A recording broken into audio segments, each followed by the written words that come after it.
మహామాక్స్.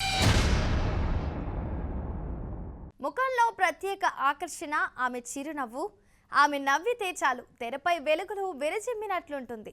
ఆమె కళ్ళలో ఒక ప్రత్యేకమైన భావన, అమాయకత్వం మరియు గ్లామర్ కలగలుసుంటాయి. తన కళ్ళతోనే అద్భుతమైన హావభావాలను పలికిస్తుంది. ఆ నయనాలలో ఎన్నో భావనలు కనిపిస్తాయి.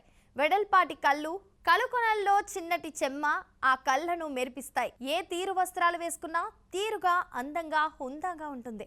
మేకప్ అక్కరలేని అందం తనది. శారీరక అందమే కాకుండా మంచి మనసు, క్రమశిక్షణ, నటన పట్ల ఆమెకున్న అంకితభావం తనకు పెట్టని ఆభరణాలు. మగధీరాలో 2 పాత్రల్లో నటించి తెలుగు ప్రేక్షకుల మీద తనదైన ముద్ర వేసిన కాజల్ అగర్వాల్ను తెలుగు ప్రేక్షకులు ఎన్నటికీ మరిచిపోలేరు. ఆమె సినిమా జీవిత విశేషాలను తెలుసుకుందాం. కాజల్ అగర్వాల్ 19 జూన్ 1985న జన్మించారు. ఆమె పంజాబ్లోని అమృత్సర్ మూలాలున్న కుటుంబానికి చెందినవారు. వ్యాపార రీత్యా ఆ కుటుంబం బొంబాయికి వచ్చి స్థిరపడింది. కాజల్ తండ్రి వినయ్ అగర్వాల్ వస్త్ర వ్యాపారం చేసేవారు. తల్లి సుమన్ మిఠాయిల వ్యాపారం చేసేవారు. కాజల్ సినిమాల్లోకి వచ్చిన తర్వాత ఆమెకు మేనేజర్గా కూడా ఉన్నారు. కాజల్కు నిషా అగర్వాల్ అనే చెల్లెలుంది. ఆమె కూడా తెలుగు, తమిళ మరియు మలయాళ సినిమాలలో నటిగా ఉన్నారు. అగర్వాల్ ముంబైలోని ఫోర్ట్లో ఉన్న సెయింట్ ఆన్స్ హై స్కూల్లో చదువుకున్నారు మరియు జై హింద్ కాలేజీలో తన ప్రీ యూనివర్సిటీ విద్యను పూర్తి చేశారు. ఆమె కిషన్ చంద్ చెల్లారం కాలేజీ నుండి మార్కెటింగ్ మరియు అడ్వర్టైజింగ్లో మాస్ మీడియాలో గ్రాడ్యుయేషన్ పూర్తి చేసింది.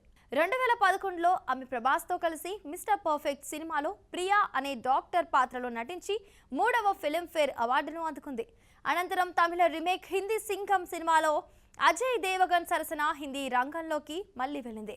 హిందీలో కూడా ఆ సినిమా విజయవంతమైంది. ఆ ఏడాది చివరిలో నాగచైతన్య సరసన దడ అనే సినిమాలో నటించింది. ఆ సినిమా అపజయం పాలైంది. 2012లో మహేష్ బాబు సరసన పూరి జగన్నాథ్ దర్శకత్వంలో బిజినెస్ మ్యాన్ అనే సినిమాలో నటించింది.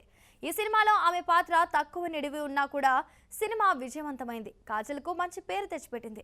అదే ఏడాది తమిళంలో సూర్య సరసన మట్టాన్ అనే సినిమా చేసింది. ఆ సినిమాలో కాజల్ పాత్రకు మంచి ప్రశంసలు వచ్చాయి.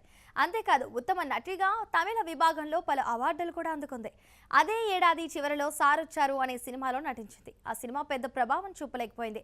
2013లో రామ్ చరణ్ సరసన నాయక్ సినిమాలో నటించింది. అనంతరం హిందీలో అక్షయ్ కుమార్ సరసన ప్రియా అనే ఉపాధ్యాయురాలిగా స్పెషల్ 26 అనే సినిమాలో నటించింది. అదే సంవత్సరం శ్రీను వైట్ల దర్శకత్వంలో జూనియర్ ఎన్టీఆర్ కథానాయకుడిగా రూపొందించిన బాద్షా సినిమాలో నటించింది. ప్రశంసలు అందుకుంది. రామ్ చరణ్ సరసన నటించిన గోవిందుడు అందరవాడేలే సినిమాలో సత్య అనే పాత్రలో నటించింది. ఈ సినిమాకు గాను 4వసారి ఫిల్మ్ఫేర్ అవార్డును అందుకుంది కాజల్ అగర్వాల్.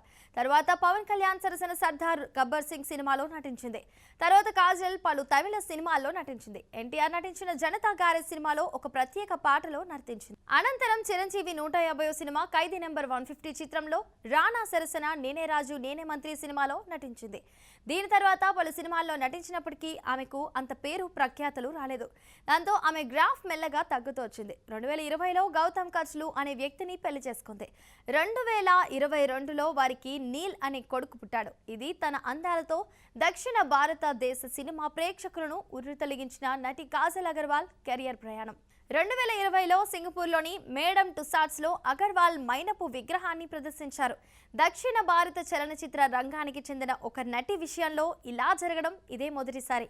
ఆమె అత్యంత విజయవంతమైన హిందీ చిత్రాలలో యాక్షన్ చిత్రం సింఘం మరియు థ్రిల్లర్ స్పెషల్ 26 ఉన్నాయి. సో ఇదండి ఇవాల్టి బర్త్డే స్పెషల్ ఎపిసోడ్. అంతవరకు చూస్తున్నానండి మహామాక్స్.